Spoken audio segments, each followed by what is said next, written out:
তুলসী রে তুলসী রে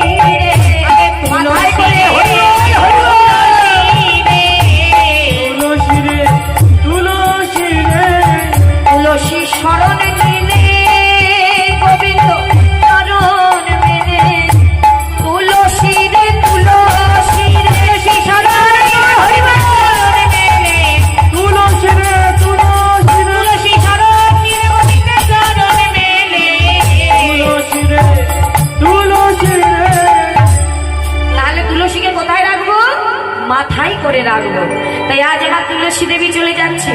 আচ্ছা কটা বাজে? বেশি কিন্তু বাজে না। এত সুন্দর বসে আছে, প্রতিদিনই তো ঘুমায় নাকি? একটা বছর ঘুরে আবার এই রাত্রে আসবে, তবে কে থাকবো না জানি না। তাই সবাই বসে নৃত্য নাস্বাদন করে তারপরে যুগল দেখে তবে ঘরে যাবে। যুগল থেকে ঘরে না গেলে কিন্তু আজকে দরজাই খুলবে না, বলে দিলাম একদম। রাধে তাহলে চলে যাচ্ছে কেমন ভাবে? মালা নিয়ে তুলসী দেবী। আমিষ তুলসীর মালা গলায় দিয়ে খাওয়া যায় না, তবে আমিষ যদি ছাড়তে হয় তাহলে মালা পড়তে হবে। আগে পড়ুন, আপনি খেতে থাকুন, করে খেতে থাকুন, খেতে খেতে দেখবেন একদিন চলে যাবে। হ্যাঁ, অনেক প্রমাণ আছে, অনেক প্রমাণ আছে। আপনি মালা পড়ুন, আপনি খান, খেতে খেতে দেখবেন এমনি চলে গেছে। কখন চলে গেছে আপনি নিজেও বুঝতে পারবেন। তবে ভক্তিটা প্রয়োজন বাবা। মালাটা পড়লে শুধু হবে না, মালাটার মধ্যে চাই নিজের ভক্তিটা। পড়লাম রেখে দিলাম মালার মতন, তাহলে হবে না।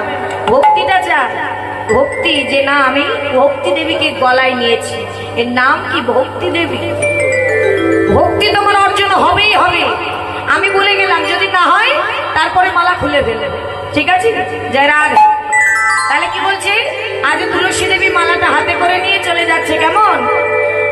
বৃন্দা দেবী হেন কালে আসি আসি খানে মেরে, বৃন্দা দেবী হেন কালে আসি আসি খানে মেরে, বৃন্দা দেবী হেন কালে আসি আসি খানে মেরে, চম্পকের মালা করে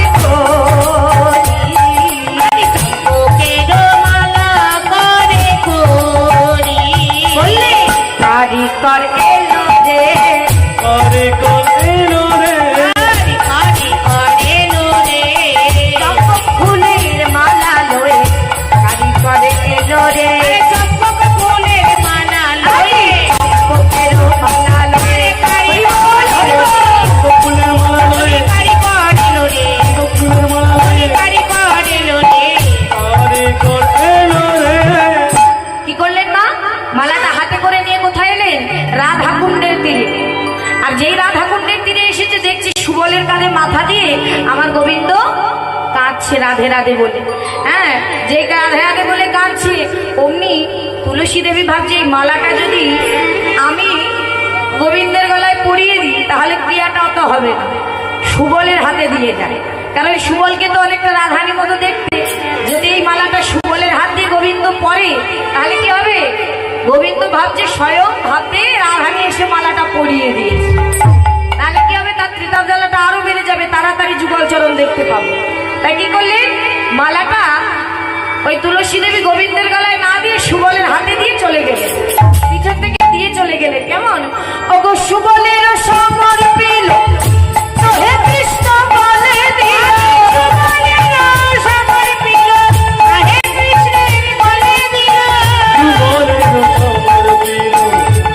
কৃষ্ণ বলে দীপন রাধার মাধুরী, দীপন রাধার মাধুরী, দীপন রাধার মাধুরী। অমনি কি করলেন? যেই মালাটা সুবলের কোলে দিয়েছে অমনি সুবল দেখছে কি এই মালা তো আমার জন্য নয়, এ তো দিদির গাঁথা মালা, মানে রাধারানী। তাহলে এই মালাটা আমার নয়, জীবন কানাইয়ের জন্য। কি করেছে মা? সুবল সঙ্গে ওই মালা নিয়ে কানাইয়ের গলায় পরিয়ে দিয়েছে। আর যেই পরিয়ে দিয়েছে অমনি কি করলেন মা? এতক্ষণ তো ভালোই ছিল, আর যেই পরিয়ে দিয়েছে অমনি আমার গোবিন্দ থর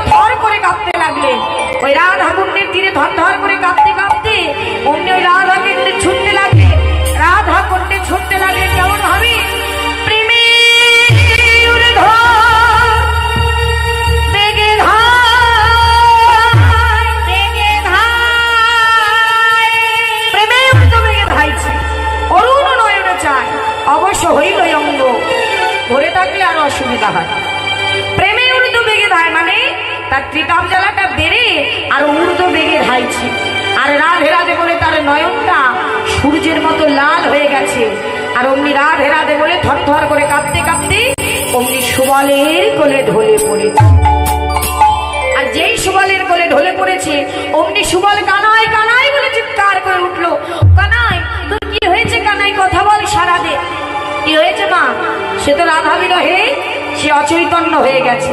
তখন সুবল ভয় পেয়ে গেছে। তখন